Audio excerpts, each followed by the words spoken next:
myself, son of a bitch.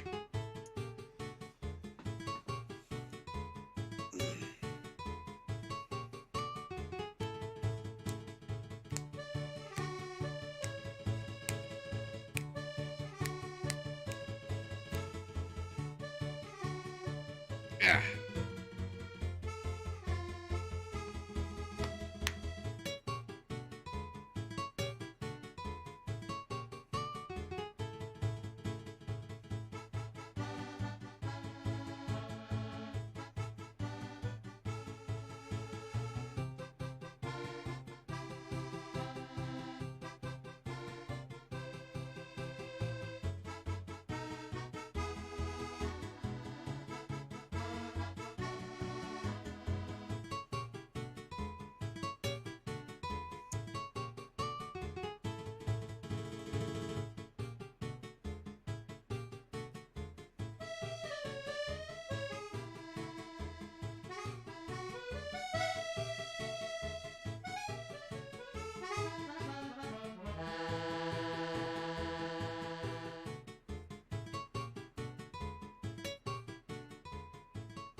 Hey, Aramis.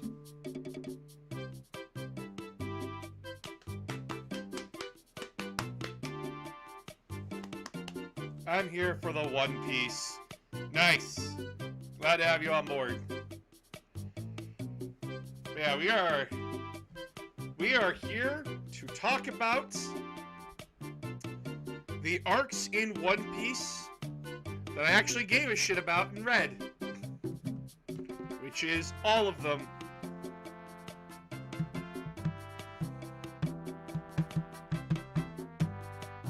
And luckily this list has everything up to date.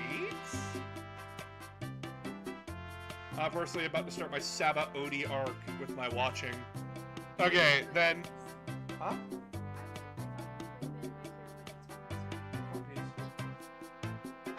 I love you.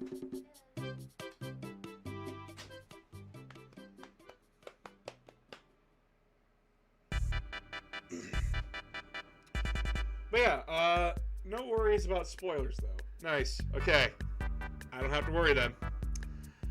Part of the reason why I want to talk about One Piece today is that we got dumbasses who think that, One Piece is pro-fascism, which it's not. So... I talked about it on my TikTok today. And now I want to talk about One Piece more, because I genuinely love One Piece. It is one of my top 3 favorites of all time. So, yeah. Good shit.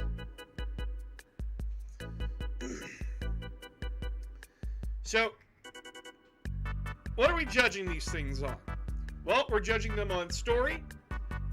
We're judging them on just how much it informs us of the characters, how entertaining it is. But there are strikes against some arcs. If the arc goes on for way too fucking long. Of course, I am judging these by the manga.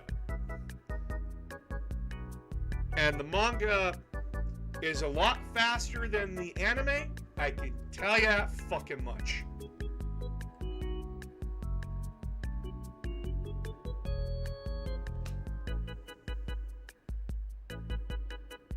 Someone rang my doorbell. 1 second. Who rang the doorbell? Were they leaving?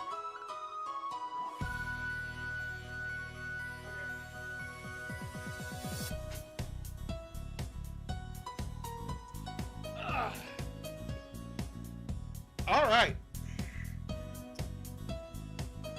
But yeah, does the arc do anything for the plot overall? And does the arc go from, yeah, this is great, to please, For the love of God, make it stop.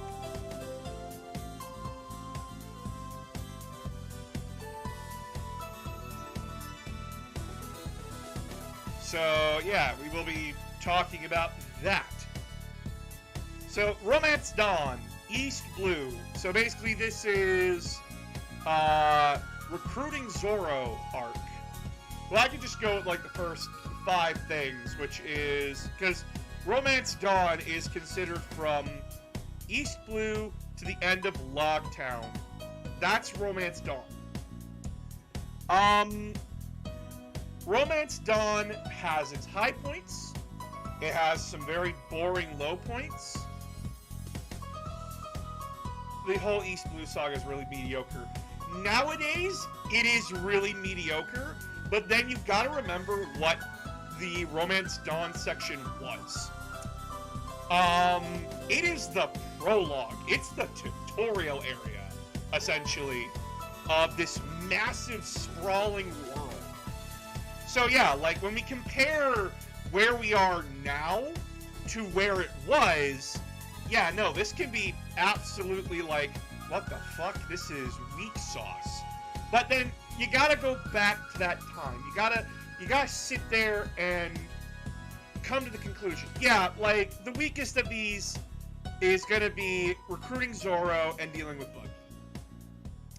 These were the weakest. And then just above Recruiting Zoro is Recruiting Usopp. The same with Sanji. Like, it's essentially like, nowadays, from my perspective, these seem pretty weak sauce. But at the same time, there is respect to be put on them. Note, just because I put stuff... This does not mean any of these arcs are overly bad. It means that these arcs have problems to me compared to others. Some arcs I think are absolutely wonderful, and then there are some arcs where I'm like, yeah, it's good, but it has its clear flaws. At no point will I call any of these arcs bad. Because each arc has something to offer that is entertaining. Arlong Park. You look at the Nami scene, where she is stabbing her arm, begging and pleading to, like, not be a part of Arlong's crew. And you tell me you don't put that anywhere fucking else other than S. Logtown is a B, mostly because this is where our story really gets going. It's where the Navy finally gets its shit together and starts acting like a threat. You're not going to consider Skypiea bad? Why would I consider Skypiea bad? I'll get there when we get there. The Buggy stuff is funny. Buggy is a C. Buggy will forever be a C. He is a C-tier character that is endlessly entertaining. Reverse Mountain. We do get set up for Brook later down the line.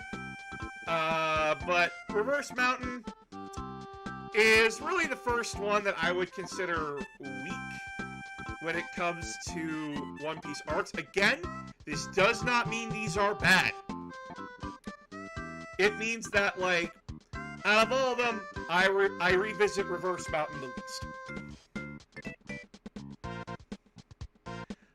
Whiskey Peak. Whiskey Peak is really the start of the Alabasta saga, because that's where we're introduced to Vivi, like, instead of, like, Miss All Wednesday. And it's kind of nonsensical in some ways, like Luffy acting like a total shitbag. And, like, yeah, it is the start of it.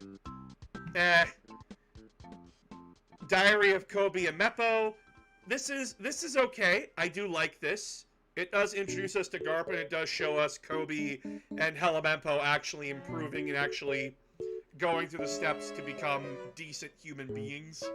I like that. I do like characters that grow over time. Little Garden. Little Garden was where I actually felt that the antagonists were threats.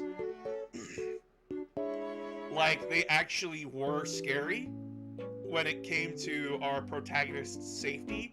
Considering that, like, Zoro is taken out of the fight early, and Zoro was our powerhouse in this arc. He was, like, Zoro fought multiple people throughout up to this point, and yeah, like, Zoro could do no wrong. And then, like, we see him just out of the fight entirely. He's frozen within the he's frozen on the candle wax in the arc. Because the main antagonist of this arc is Mr. 3. And his power is that he creates wax. He's a candle man. And just the fight is interesting because it's so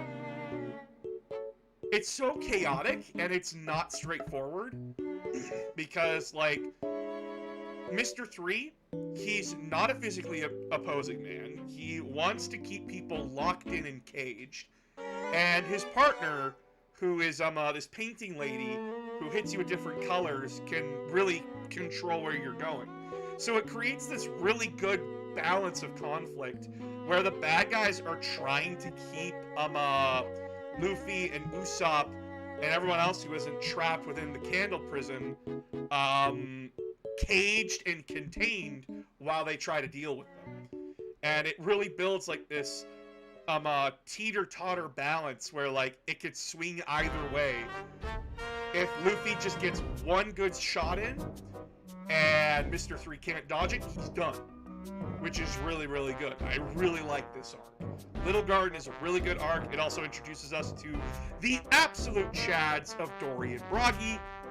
I cannot give this anything more than a B, but it's a top solid B. The problems with it does drag a little bit. It does treat Usopp like shit. He gets fucking smacked down a lot in this, and it's just, come on, buddy. Drum Island. Drum Island is a really interesting arc. It is the arc where we recruit Chopper. Its perils in it are pretty good, but its villain is just so fucking weak. Oh my god, Wapol is annoying. He's not entertaining. He's just a guy you want to see get punched in the face. And they don't struggle with him. It's just he's a dickhead. And most of the arc comes from just Luffy will do anything for his crew. He will literally climb up a frozen mountain with frostbitten fingers to get help for his crew. And it just shows the dedication of Luffy and his crew. It is Chopper's backstory, which I do like Chopper's backstory. Used to be my favorite, but then over time, my brain just kind of went it went down a lot of slots for me. It's not bad. We do get Tony Chopper into the crew, and Chopper is a very good and reliable crewmate. But the Drum Island arc is like a bottom B, nearly a C. Not bad. Could be better. Alabasta. Ooh, Alabasta's good shit, bud. I love the Alabasta. Alabasta is just such wonderful storytelling, and the main villain, Crocodile, who's the overarching villain of this arc, just good shit. He's smart, he's intelligent, and he is charismatic. Like, he does know what he's doing. He's got his plan laid out. He's sat back and played the puppet master of an entire rebellion that is based on misunderstandings that he continues to perpetuate. And what's worse, but like worse in a good way, he's a warlord of the sea. No one can touch him. He is actively a threat. And then when we learn what his power is, which is he can turn himself into sand, it builds this narrative challenge and frustration, because we've seen types like Crocodile before, or the Zone fruits, where Logia, it's Logia, not Zone. Logia types just can't be touched. They're practically invincible until you find like their elemental weakness counter. But it's so frustrating, but it's so good, because he beats Luffy. He actually beats Luffy the first go-around. And it's because we don't know anything about him aside that he can turn into sand. But, like, he can drain the moisture out of people. He can, like, create wastelands just by standing where he is. And since he's in an island that is a desert, he is practically his own advantage. And that is wonderful storytelling, along with the fact that they had to be creative with this. It wasn't just like, oh, we'll just go in and punch everybody. No. And the best part is, it's Luffy that actually tells Vivi, you need to stop being naive and stupid. And as Luffy points out in a really smart way, because Luffy is not dumb, he's just simple. Luffy tells Vivi, you are not going to solve this by talking it out with angry people. Because that's all they've been doing is talking, and now they're ready to fight. They're not going to stop to listen to you. So what you need to do is prioritize who the mastermind is and beat him. Yes, it's still, goal is go beat bad guy, but it's now giving us a reason as to why they can't just talk it out. Why is no one listening to you? Why is everybody being stupid? Because everyone's angry, no one is getting along, it's all confusion and misunderstanding from the bad guy fucking with everybody, and, oh my god, the final battle between Luffy and Crocodile, where, like, we learned that Crocodile's weakness, again, is water, because water hardens sand, so if you douse him in water and you start beating the shit out of him, it still physically hurts him. But, after we run out of water, there's no water anywhere around, we're like, oh shit, how the fuck is Luffy gonna hit him? And then they drop the bombshell on us, where Luffy actually does hit him, no water in sight, and Crocodile's left bewildered, like, how the fuck did you do that? And Luffy responds with, blood is still liquid, asshole. Best fucking mic drop moment for Luffy to this day. Alabasta remains as an S rank, even better than Arlong Park. Jaya. So the Jaya arc isn't really much of a... It's not meant to be anything more than what is Luffy's philosophy on life? What is the Straw Hats... What do the Straw Hats believe in? And it all really comes back to Shanks for Luffy. Shanks is a pirate at the end of the day, but he's a pirate because he enjoys it. He enjoys going on adventures with his friends. He enjoys having a good time. And Luffy back in the day didn't understand why Shanks didn't get mad when people insulted him and antagonized him. He just didn't get it. But then, upon going through all the stuff that Luffy had gone through up to that point, all of this, he finally gets it. So, when the antagonist of the Jaya arc is, essentially, like, goading him into fight, he's just not taking it, because it's not worth it. You know, yeah, you swing your fists around, cool, whatever. You prove nothing. You beat the fuck out of a weakling. Weakling who's all talk and no show. What's the Jaya arc? I don't remember it. It's the arc between Skypiea. It's essentially like where, fucking the spring guy, I'm forgetting his name. The spring guy is basically there to discourage people from going on, i.e. the flying island doesn't exist, who the fuck cares, the trail ends here, that kind of thing. We also get set up for Skypiea here. But it also shows that, it also introduces us to Blackbeard. Thank you, Bellamy. Fuck.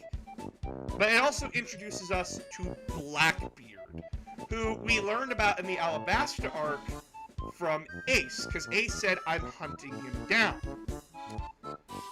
And we get to learn what Blackbeard's philosophy is right here. We learn his whole motivation right here. He is the same as Luffy while being his direct opposite. Luffy is the embodiment of live the life you want to live so long as you don't interfere with anybody. Whereas Blackbeard is live the life you want to live and take it from whoever the fuck you want to take it from. Because the strong, those who can take, should take whatever they want.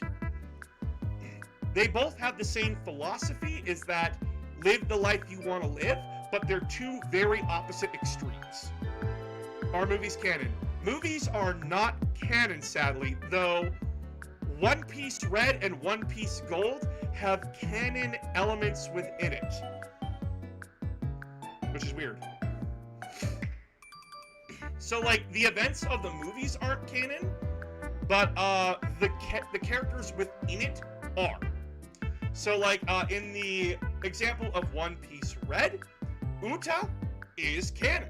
She is very much canon to the One Piece world. But One Piece Red is not canon. Essentially, it is, essentially, the idea here is that those characters are doing their own thing, you just don't see it.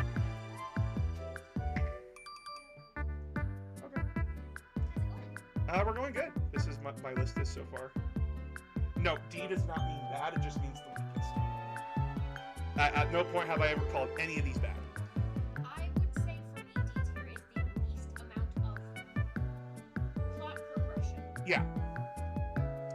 That could mean a lot of character growth, which could make it better for some people. But if we're going for plot progression, that would make it. Okay. Cold Art, you're right. Blackbeard is what we would see as a traditional pirate, which makes a whole lot of sense, actually. Luffy is what our fantasy of pirates are. Blackbeard is what a pirate is. What we think of our modern pirates, like what actual pirates were back in the day. Yep, living the life they want to live. Jaya, middle B tier. Middle B tier. It's good. It gets us a very fascinating look into Luffy and Zoro as individuals, while also introducing to us one of the major antagonists of One Piece. Skypiea. Skypiea is a massive setup for everything that is going down the line, with massive foreshadowing to everything. You can find a lot of the plots that we are currently seeing in modern One Piece from Skypiea, when it started with the Poneglyph that was signed by Gold D. Roger. Because you asked yourself so many goddamn fucking questions. Like, how the fuck did he know what it said? Only Robin and the people from Ohara knew how to translate the fucking Poneglyphs. What the fuck is this? What is going on? How do they know this? How is this going? Oh my god! And then we have the introduction of Haki. But it's not called Haki yet, because the people in Skypiea call it something else, which is setting up that. Enru is the villain of Skypiea. Now, Enru and his crew, they're pretty bog standard, pretty boring at the end of the day. They're holier than thou little shits. But it's everything around the Skypiea arc that really sets a lot of things into motion for the future of One Piece. It sets in the problems with Usopp, where Usopp is feeling he's useless. he can't do anything. And it sets up the fate of their ship, the Going Merry, which, yeah, like the Going Merry at the time was our home. It was the place where the crew could go to relax, to escape from a bad fight, that kind of thing. And we get this little foreshadowing of a child repairing the mast, saying, "Don't worry, I can carry us a little further." Which, you start questioning, what does that mean? Skypiea sets up everything while having to suffer because of that. Because, really think about what happens. The crew goes through a survival arc and essentially proves that El Dorado was real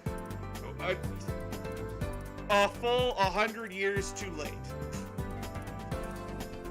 So, Skypiea, for the virtue of setting everything up, gets a solid B. Long Ring, Long Land. This is just a fun arc. This is just a really fun arc. Just unwind, let go, have some fucking fun in your life.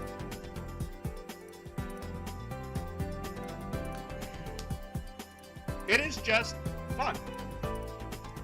It doesn't advance the plot a whole lot till the fucking end, but it's not meant to. It's meant to be a breather from Skypiea. Because Skypiea drops a whole fucking lot on us.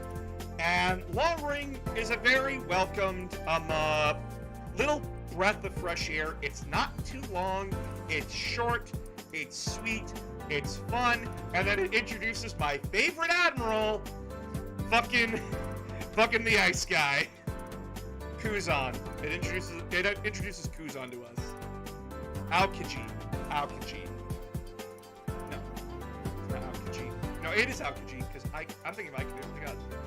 I do not like the Fox Parrots. I thought they were annoying, but in a good story way, I love to hate them. Yes!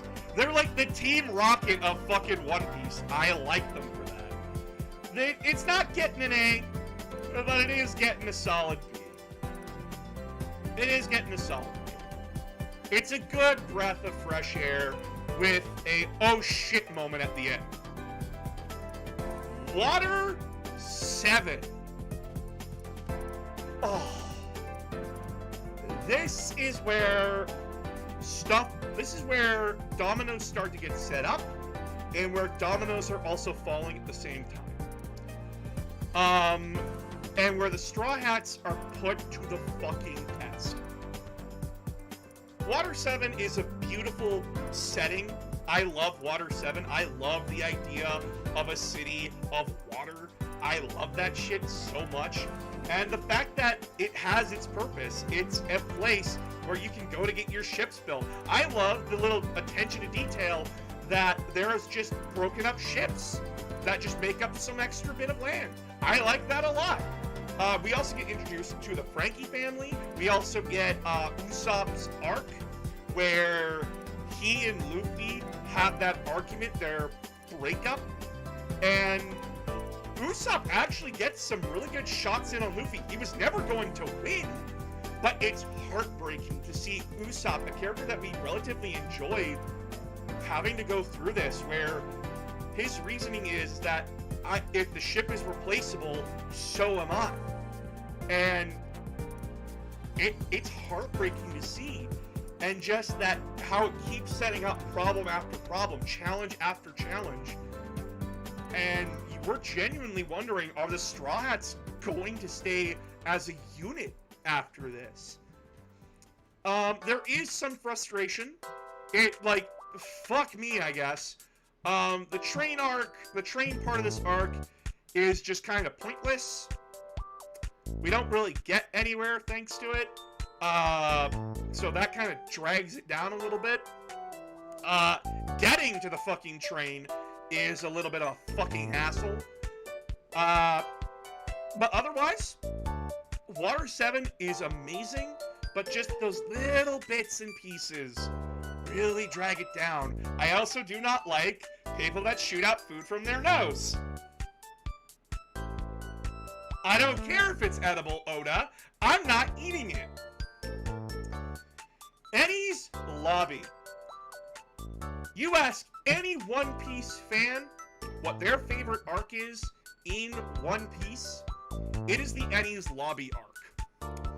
Enies Lobby was where we actually see the Straw Hats in a situation where we don't know how they're going to do.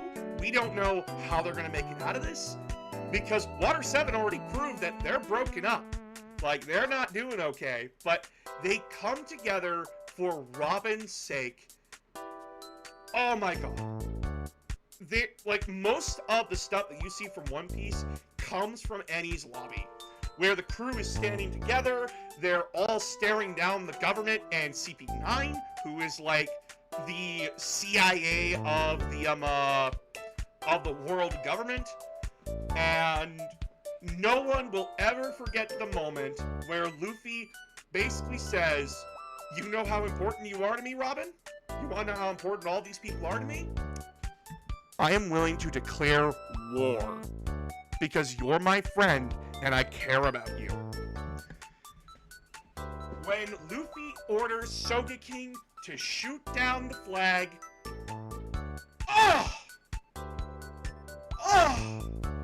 good shit. And then we have interesting battles all the way through. We have Frankie versus the zipper person. We got fucking Chopper going Titan mode. We got Nami actually fighting and winning. Holy shit, that is very rare.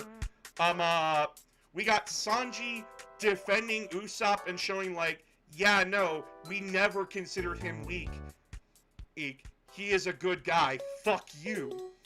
We get Zoro versus Kaku, which just proves to be Zoro's still cool.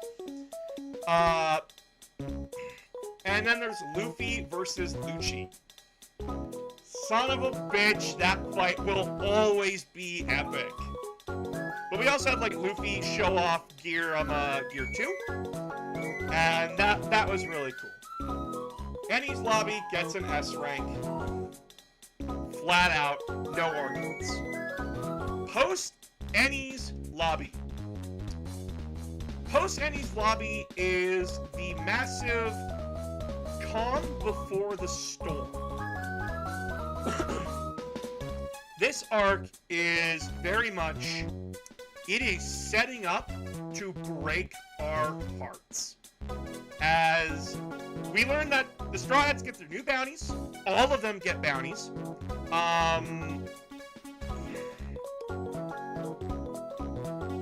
We get to meet Luffy's grandfather, who is Garp. We reunite with Kobe and Hellamempo. We get the happy reunion of Usopp rejoining the crew, but we also get interesting character development for Zoro. As Coldheart points out, Zoro says, no, we are not welcoming him back. And everyone goes, what the fuck are you talking about? He's our friend. Cool, I don't give a shit. He disrespected us, he questioned Luffy's orders, and guess what, guys? We're pirates. At the end of the day, even though Luffy's a fucking idiot, he's still our captain and deserves a modicum of respect. If Usopp comes back and he does not apologize, what is to stop him from doing this again? I like that Zoro and even Sanji and Luffy agree they have to hold Usopp accountable here. They have to hold him to task. Because unless Usopp apologizes, he's not serious about this. He's not willing to go the mile for them. They can't trust him. And that is life or death on a ship if you can't trust somebody. And I like that a lot. And they hold on to that.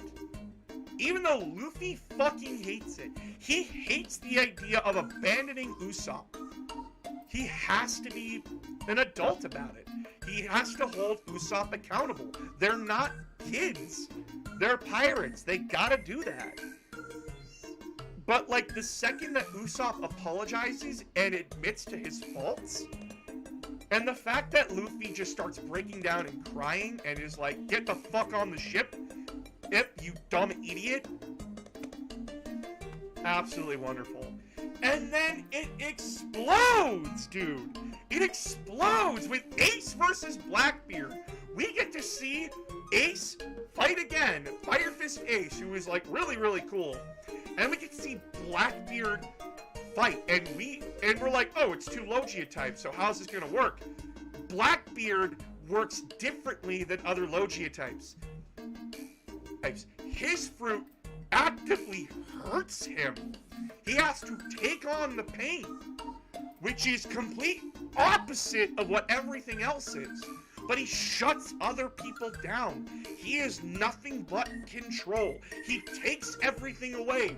The perfect embodiment of his philosophy is his power. And the fact that we do not get to see who wins, we only hear it later. Oh my god. Post Enies Lobby, A.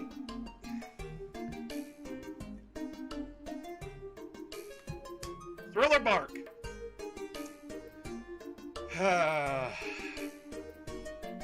I know that this arc is where we get Brooke.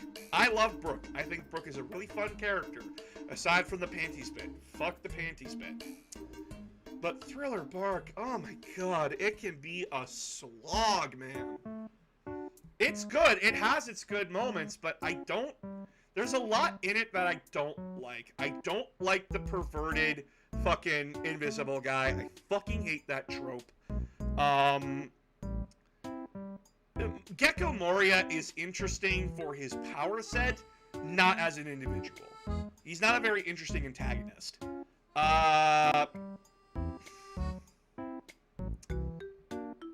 It's just not all there. I know, like, it's supposed to wind us down from fucking, to wind us down from Post Enies Lobby. But at the same time, I feel like we could have done something more. I sadly put it in D. Sabaody Archipelago. Sabaody is where we actually get to see that the One Piece world isn't as great as it's made out to be. Now, we've gotten tips and hints here and there that the Navy and the government that it works for is not exactly good. But, like, we've seen individuals be bad. We've never gotten the full scale of the picture until around Enies Lobby. That, like, they have buster calls. They're willing to kill and frame people. Okay, so, like, they're an evil government. But how deep does that go? How deep is that hole? The Celestial Dragons are first introduced in this arc physically. We see that Sabaody Archipelago is basically a slave area where, yeah, like, the government goes, slavery is illegal, but then they totally skirt by it when the nobles do it. We see people suffer. We see just the utter fucking contempt that the dragons have, that they're just willing to kidnap people in public, in the open. I don't care if this nurse has a life or that her husband is in front of me. I just shot him and she's mine now. And again, we see that Luffy does not care who the fuck you are. If you hurt his friends, he is going to hurt you. However, we see that that mentality also has consequences. Because we're told when they get to we're told when they're on the island, there's sort of this quiet agreement that everybody has taken. Keep it to your fucking self. Don't start problems, don't start fights, keep it to your fucking self, keep your head down, and then leave. That's the idea. However, Luffy and Zoro, they don't keep it down. We know them. And it's what causes all of the problems. because at this point, like, yeah, Luffy's gonna punch the dickhead. We know that's gonna happen. But it's given such reverence that, yes, it feels good when he punches St. Charlos in the face. But then there's that, oh no. Because we know the consequences of it. We are told that Navy headquarters is nearby. We are told that the problem is nearby, and if we cause problems, it becomes their problem. It's also the arc where we're introduced to Silver's Rayleigh, and I love Silver. I love him so much. And I do like that he's sitting there like, yeah, I can tell you where the One Piece is and what it is, if you want. And Usopp goes to ask him, but Luffy shuts it down, because he says, if there's no point, I'm turning my ass around. I do not want the answer to the mystery, because that takes away the adventure. And I like that from Luffy. And I like that Silver was testing them on that one. Yeah, he could have told them everything, but he didn't. He wants them to figure it out, and he starts rooting for them after that. But it's also here where we see the Straw Hat Pirates get torn apart. They are outclassed. Yes, they survived Alabasta. They survived Skypiea. They beat CP9. They beat another warlord. Cool. That was easy mode. They essentially got dropped into lasso mode without even realizing it. Because, yeah, sure, Aikinu gave you a scare. Well, Kizaru... Ah, my god. Aokiji gave you a fucking scare. Yeah, he froze Robin and Luffy, but he didn't really fight. He just froze them and left. Now we get to see why the admirals don't fuck around. We see Kizaru tear apart like different crews. This guy is made of light, and he is tearing everybody apart. We see the pacifistas start running around. We get the entirety of the Straw Hat crew gets fucking blasted all over the world. They're separated. The Straw Hats are broken up. Fuck you. And we see that Luffy breaks down because he feels that he was not strong enough to save anyone. That his whole crew is probably dead. He failed them. Now, later we learn that this was Kuma trying to save Luffy and his crew because he knows that Luffy is Dragon's son, and we learn later that Kuma is a revolutionary.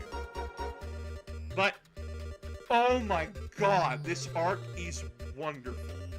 It is dark, it hits you with just the right amount of balance between dark and good. It deserves its spot in S. Amazon Lily. It's the tits arc.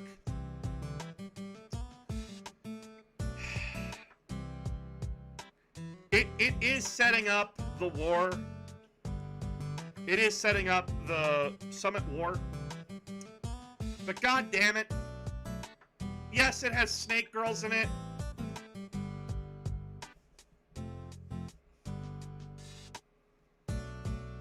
But it doesn't... it just sort of happens. Straw Hat Separation Serial. Basically what the Straw Hats are up to.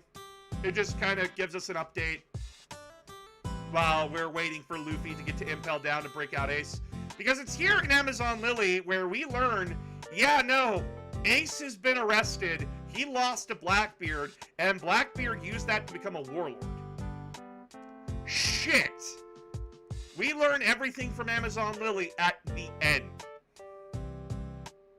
She fell for Luffy hard there. Yeah... It's still fun. Like I said, D does not mean it's bad, but it is clearly the weakest out of all these arcs. It's still stronger than Reverse Mountain and Whiskey Peak by far. Actually, I think it's even stronger than Thriller Bark.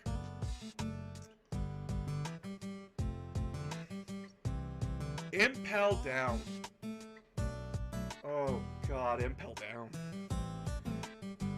Impel Down is a really, really dark, dreary place that Oda magnificently wrote. I love Impel Down because it shows just how cruel the world government is. Like, our prison should be a place of reform. They should be a way to help people get back on their feet, but also punishing them for their crimes, like a prison should be. Impel Down is nothing but torture. You chose to be shit, so you get shit. It is a living hell. Very much inspired by all the different rings of hell from Dante's Inferno. It is a fun break-in story and breakout story from beginning to end. But it's also setting up more dominoes because guess what? There's level 0. What's level 0, everybody? That's the place where we put all the worst people. I.e., the people that should be in Impel Down for their crimes.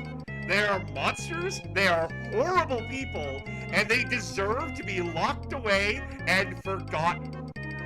Like, let's put it this way. The previous warden of Impel Down is in level 0.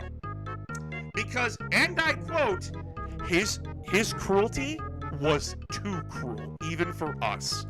You know, the fucking psychopaths that'll push you in boiling blood. Yeah, no, this guy was too cruel for us. We also get introduced to Ivankov, the Newcomer King/Queen, based as fuck.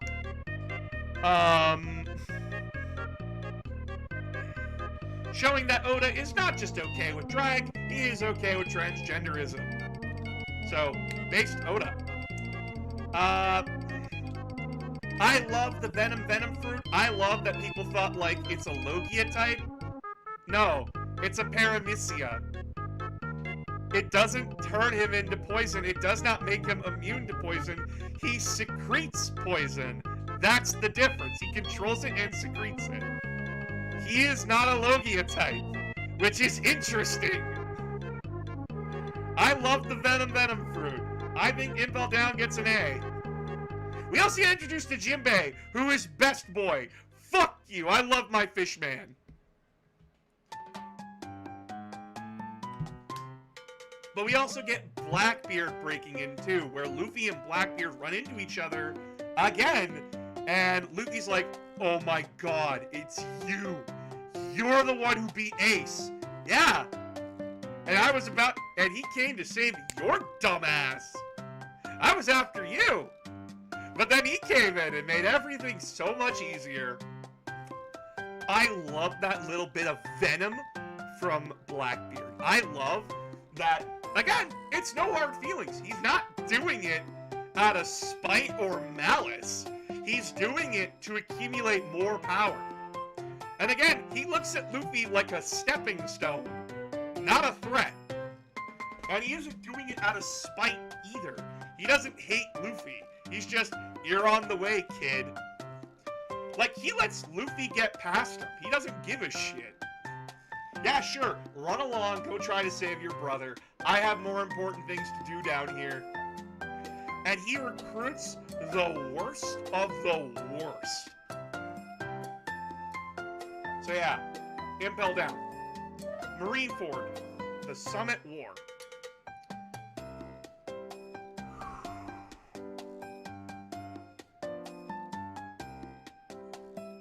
The Summit War was the biggest thing to happen in Shonen Jump since the Great Ninja War in Naruto. It's even bigger than that, actually, because guess what? Universal Studios Japan actually has the memorial site from the post-war arc on their front lawn. That's how big this thing was. And it is non-stop. Go, go, go, go, go, go, go. It is hitting you with everything. no matter what, we're seeing a war between an Emperor of the Sea against the government. And it is a horrific battle. It is strategy after strategy after strategy, going against each other, being countered back. We get to see the Emperor Whitebeard in his final stand against the government. And then Luffy and his crew of fucking misfits act as the wild card in the war. They are complete wild cards because we got Buggy, we got Jinbei, we got Crocodile and Mr. One, we got Ivankov. Just everybody's here to save Ace. And it is brutal. Oda does not pull his punches here. People die here. They don't stop. It is brutal, mindless violence. We get to see the admirals, like, kick off, and how, Luffy and his crew were heavily outgunned. They were nowhere near this level of fighting. Whitebeard can nearly sink the whole island. We have fucking Mihawk here, who's just cutting people down.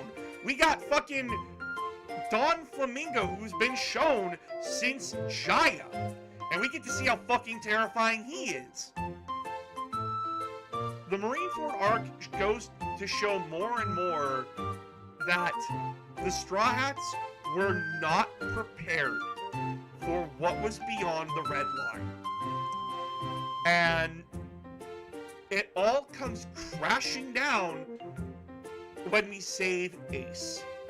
Luffy, Mr. 3, they do it. They save Ace. They get Ace off the fucking execution platform.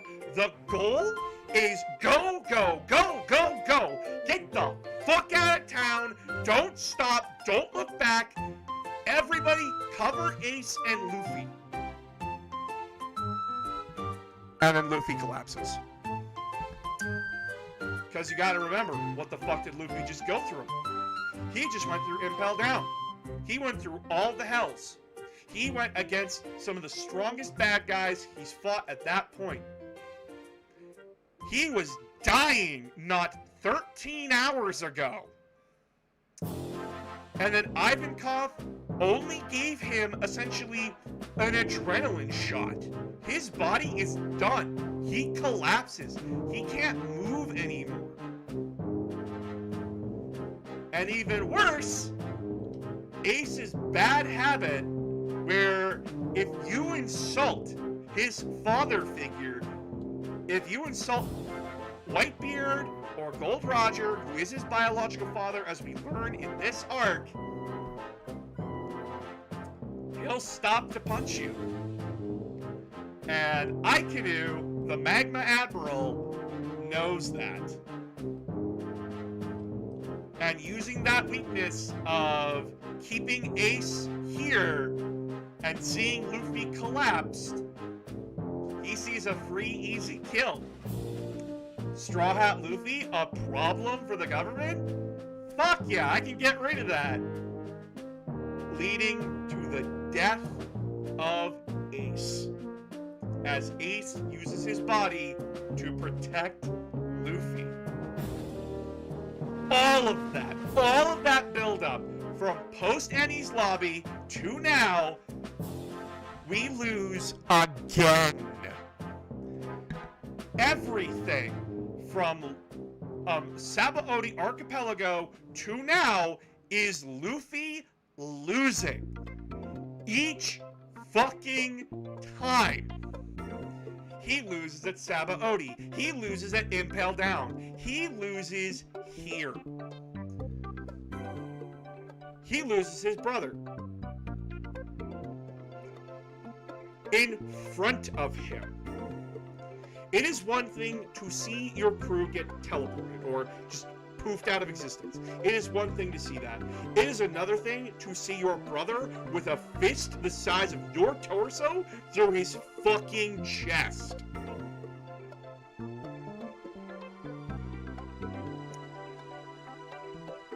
snaps there. He fucking breaks in half. He can't handle it. He just collapses, like, completely. Mentally, emotionally, physically, he's done. He's out. And it's up to everyone else to get him out of there. And guess what? Once Luffy's gone, it's just the remainder of the war.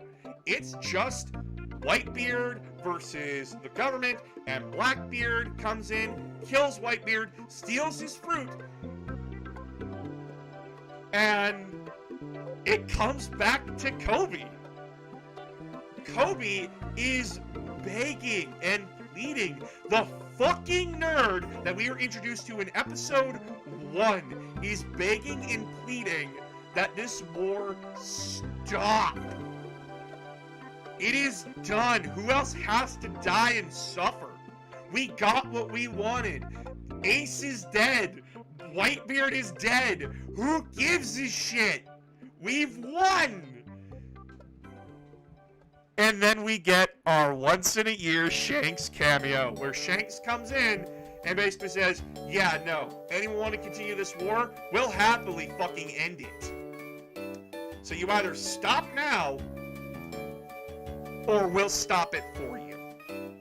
And note, at this point in time, Shanks is considered to be on equal to Whitebeard, if not better. Because the only thing slowing Whitebeard down was age. So yeah, when Shanks says, no, I will end this fucking war today if I fucking have to.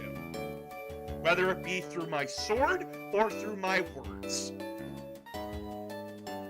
And that ends the war. Marineford, though not my favorite of the arcs, that will forever go to Alabasta. It is the best arc in One Piece. Hands fucking down. Post-war arc. The post-war arc is essentially where we get Luffy's backstory. Remember, we did get Luffy's backstory all the way back in Romance Dawn. Like, oh, I met Shanks, he's a pirate. But we didn't get to see stuff before that. We didn't get to see Ace and Luffy growing up together. And we are also introduced to Sabo, who will be important later. But essentially, the post-war arc is Luffy coming to terms with what has happened. It is him deciding, yeah, no, we are nowhere near ready for the new world. We are nowhere on that level. So I'm going to send a message out to my crew, hopefully they'll see it, to not regroup at Sabaody in 3 days, but to regroup in 2 years.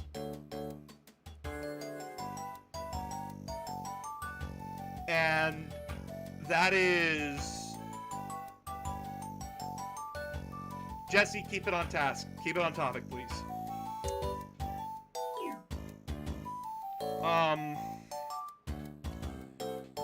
It is wonderful to see Luffy slowly recovering, both physically, mentally, and emotionally from what happened.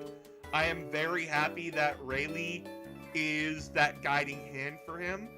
And like, he is giving him, and like, him and Jinbei give Luffy tough love. But it's very much needed tough love. It's not like, oh, you're a fucking failure. It's, god damn it, get a hold of yourself. And basically, this is where we get our time skip. This is where we get the crew all agreeing, yep, we need to train. And we also get the memorial site to Ace and Blackbeard. While also seeing what the other super rookies are up to. This arc is great, simple. It's a good winding down from the horrific events of Marineford. Good shit. Return to Sabaody. It is a very quick, short arc, getting us back into One Piece with the new designs, with the returning characters. Remember that One Piece at this point took a hiatus. It was like 3 months, I think. It took a 3-month hiatus. And then it came back, exploding onto the scene with the crew returning with whole new redesigns, and clearly they have gone beyond the power level of 9,000. Are all the redesigns bangers? No. I do not like Frankie's redesign. I don't.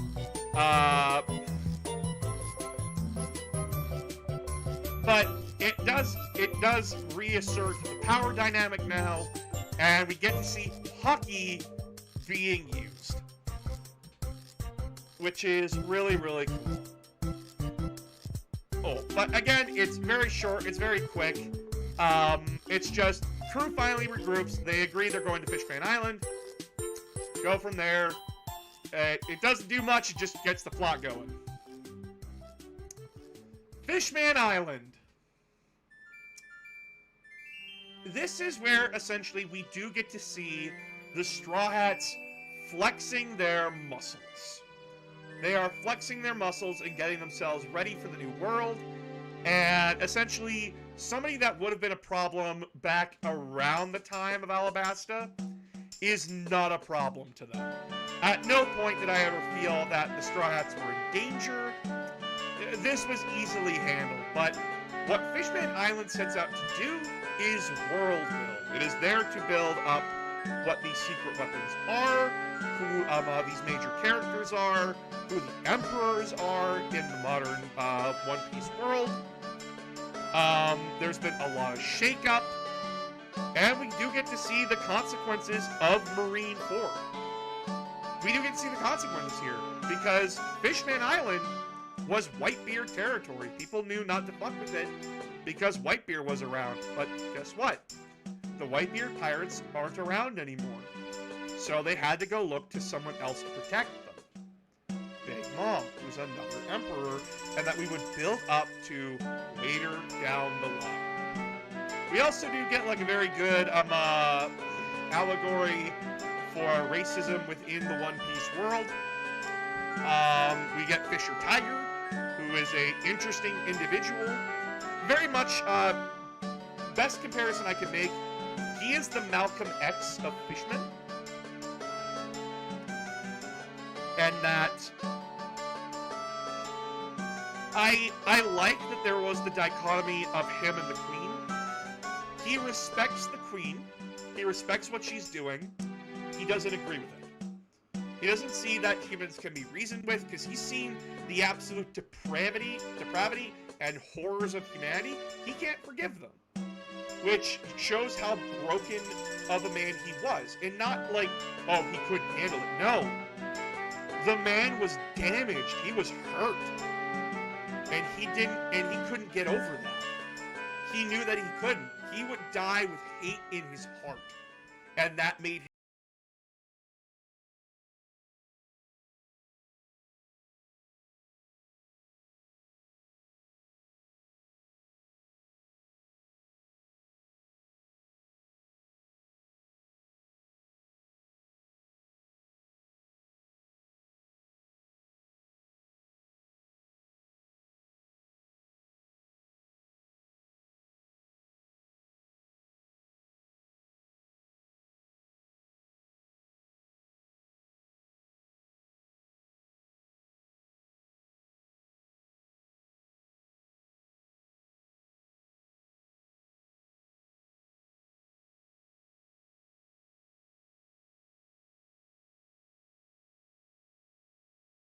some growing pains when it came to Punk Hazard and Dressrosa. Holy fuck, can these two arcs be cut down a little bit? Punk Hazard is another example of post-Marine Ford. And I don't know what to really say. We get set up for Dressrosa, and we get set up for Water. But after that, not much else. Caesar's a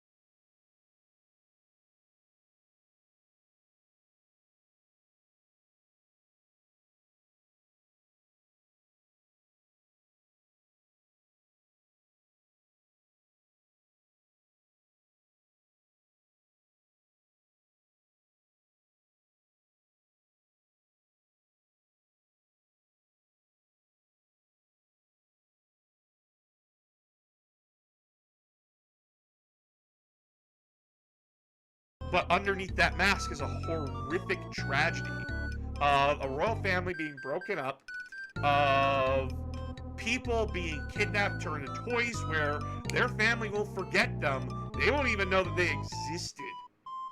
And then those toys lose their sense of self over time. It is terrifying. We also get reintroduced to Sabo here. Sabo's back after we thought that he was dead when we saw the flashbacks in the post-war arc. And he inherits the flame fruit. He inherits Ace's will and his fruit, which, awesome, cool. The fight between Luffy and Don Flamingo, awesome, cool. A lot of the fights, really fun and cool.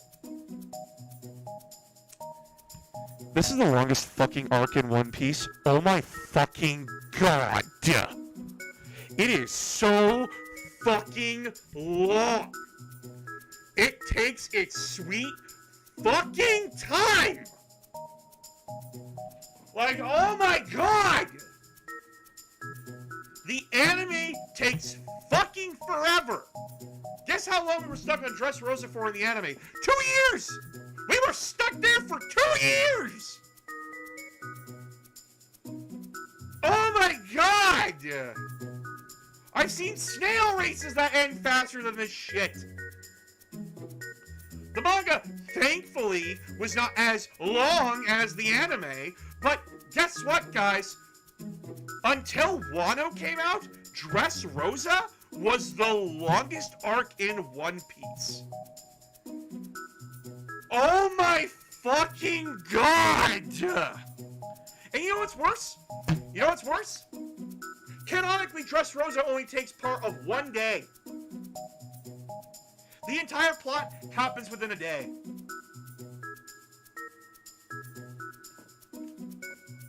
Ah!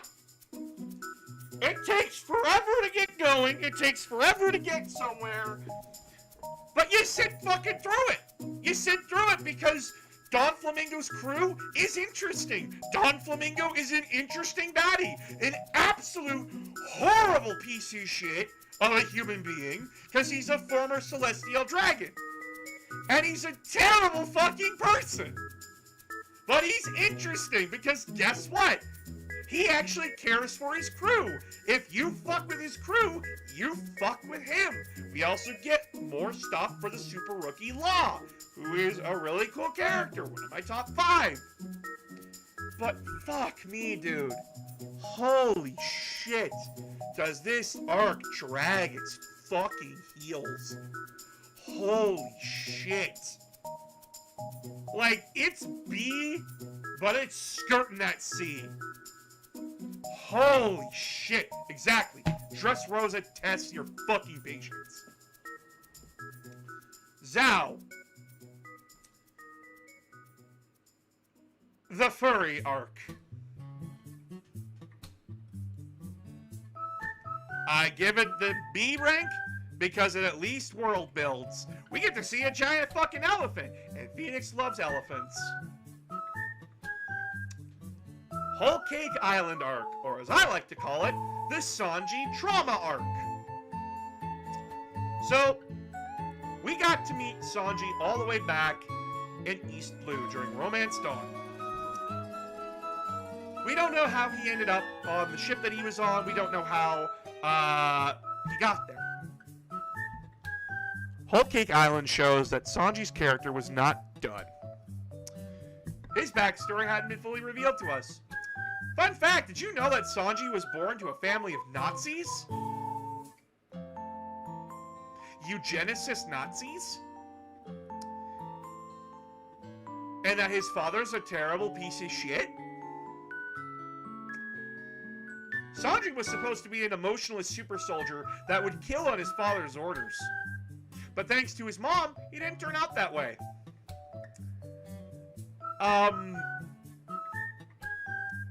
This whole arc is... we get to learn who Sanji is as a person. And why he is the way he is. Because his family sucks. And it's heartbreaking. I really am glad that this music's really fucking happy.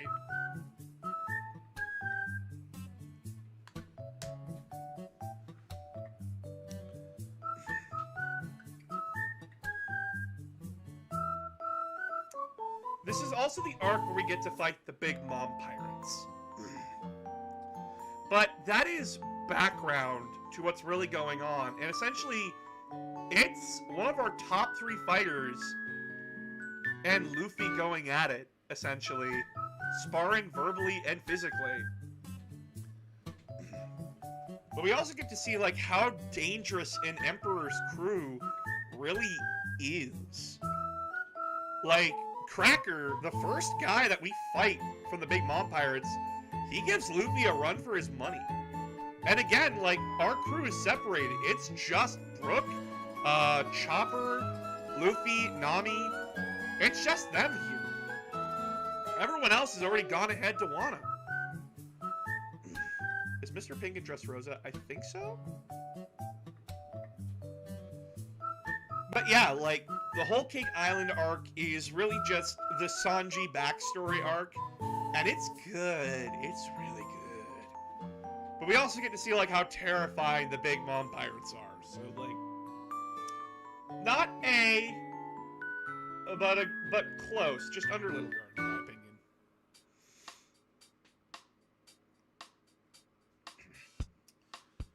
The Levelly arc. Levelly was more world building. So this is essentially what takes place while the crew was on Whole Cake Island and on their way to Wano. We get to be reunited with characters that we haven't seen in a while. We get reunited with Vivi. We get reunited with the princess from Dressrosa. We get reunited with tons of different characters that Luffy and the crew have affected in one way or another throughout the series. Which is really good. But we also get, surprisingly, a reformed Celestial Dragon. Which, holy shit. That is amazing. Saint Don Quixote. We get to see a man who, when we were first introduced to him in Fishman Island, he's a horrible piece of shit in the flashback. But we get to see that kindness can have an effect on people. Especially monsters like the Celestial Dragons. And we also get to see the disillusion of the warlord system. Because guess what, guys? 2 warlords have already... One of them tried to overthrow a kingdom. The other one succeeded. So yeah, no. Shit's terrible. Get rid of the fucking system. Which throws off the balance of power within the One Piece world. Because before the time skip, we are told that there is a balancing factor within the world. There's the 4 emperors, the world government, and the warlords. The warlords and the world government are the counter to the anarchy of the emperors. And essentially, it was that quiet peace until Whitebeard died. Then the whole world got shooken up, and this is still the after effects of Marineford.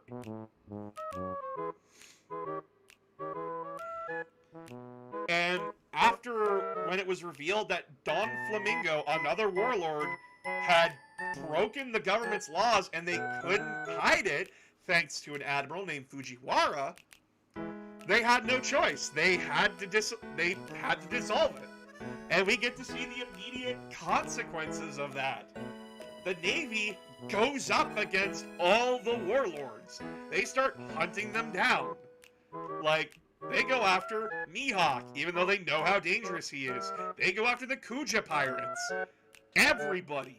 Everybody's in trouble. Both good and bad. We also get the return of CP9. Oh my god, excuse me. We get the return of CP9 with Rob Lucci and Kaku, who will be in problems later. But it's just a good arc to just let us know what's going on in the world, and we do get to see a lot of people again. And it does push the plot forward while we're in Wano. Speaking of Wano.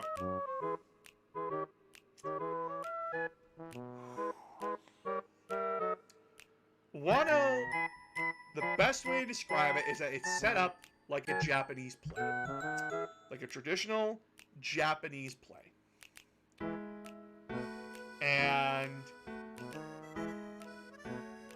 it overtook Dressrosa as the longest arc. But at no point was I ever going, "Ah!" Wano is great. Wano is... the best way to put it is that Wano is the story of how isolationism is bad. It is the story about how good intentions can still lead to bad outcomes. It is outdated thinking does not help us in the modern day.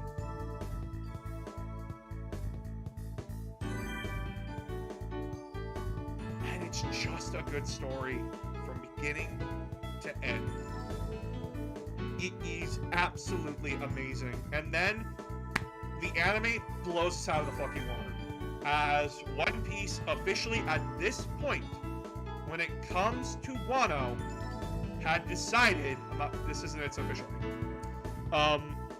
Wano at this point also was a step up for animation. The One Piece animation crew was changed. It was taken from the studio that originally did it, who animated it for years, and then given over to the movie section of Toei. They decided that One Piece needed better animation for what it was going for. So now, One Piece, from this point onwards, is getting movie-level attention. Each episode is beautifully animated. Wano is beautiful. It is amazing to see. But we also get to see the absolute horrors that in Emperor, like fucking, why am I forgetting his name? Kaido.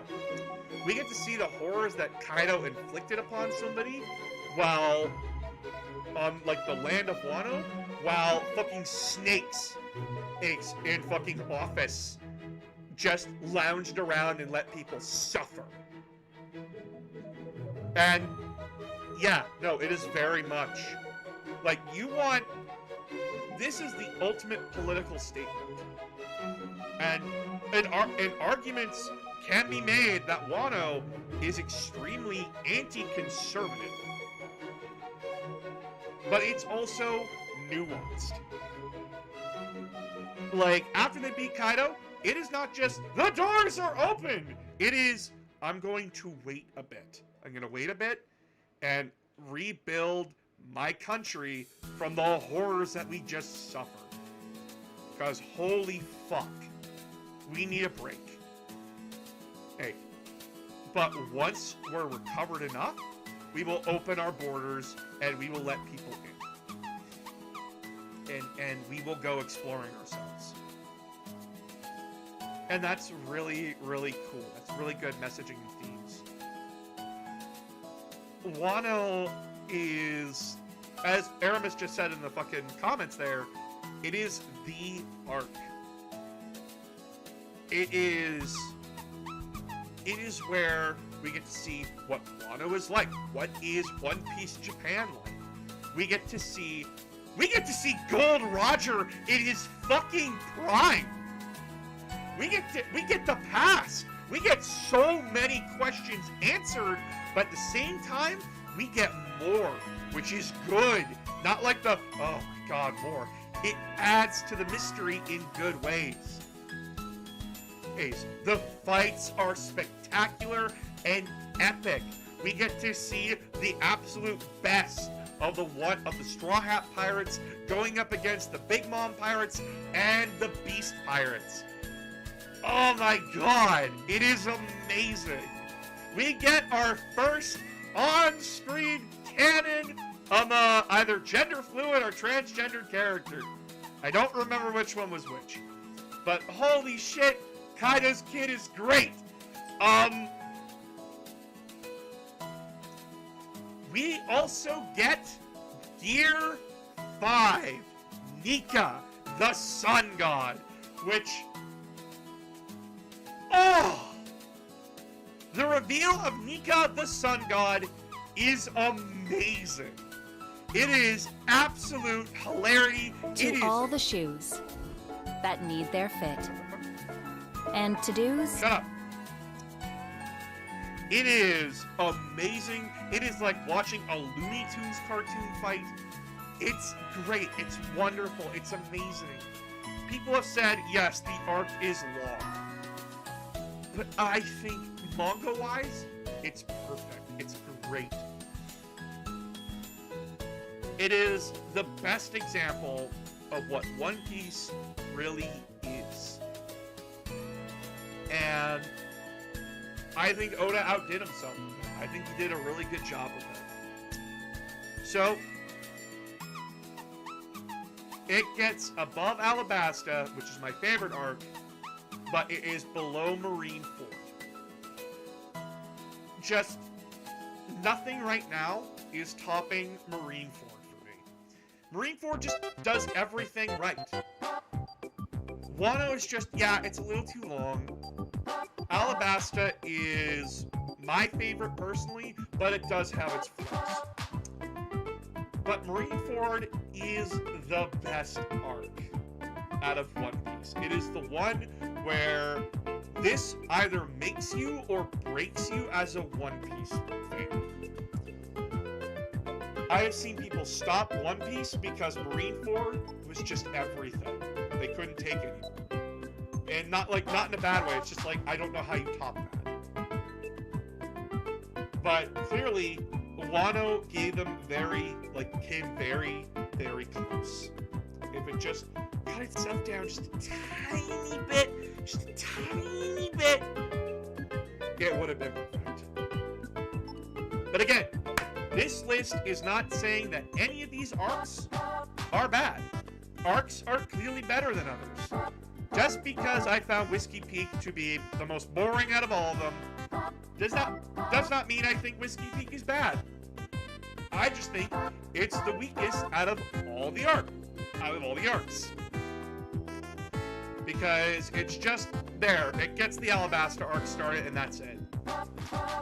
Why is Buggy in C? Buggy is a C rank character. He will always be C, and I love this fucking idiot. I love the clown of the Pirate King's crew. But yeah, this is my list. If you have a fucking problem with it, you can take it up with the complaints department, which I don't have one, so sorry. But yeah, no. Wano is great.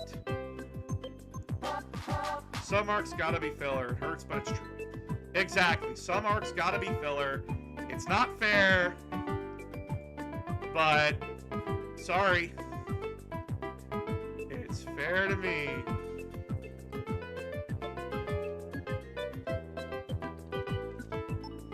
But yeah,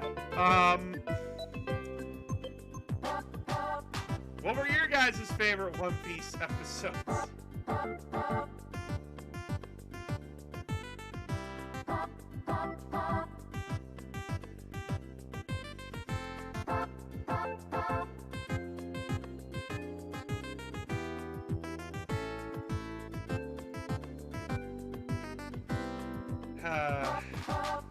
But boss, a list of good filler arcs, maybe?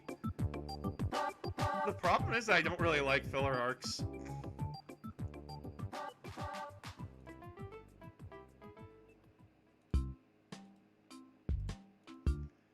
I really just do not like filler arcs.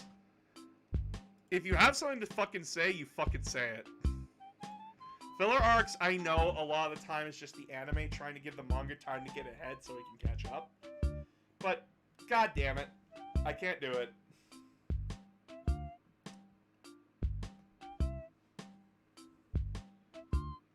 I genuinely loved watching Sanji give that one dude who sort of looked like him plastic surgery with kicking. It was really funny. Yeah, the sea fish riders. But yeah, like at the end of the day, shit's great. One Piece is wonderful. And genuinely, please go give it a watch. It deserves it. It very much deserves it. But that's the end of our stream. So I will talk to you lads, lasses, and non-binary pals later. See you guys Friday.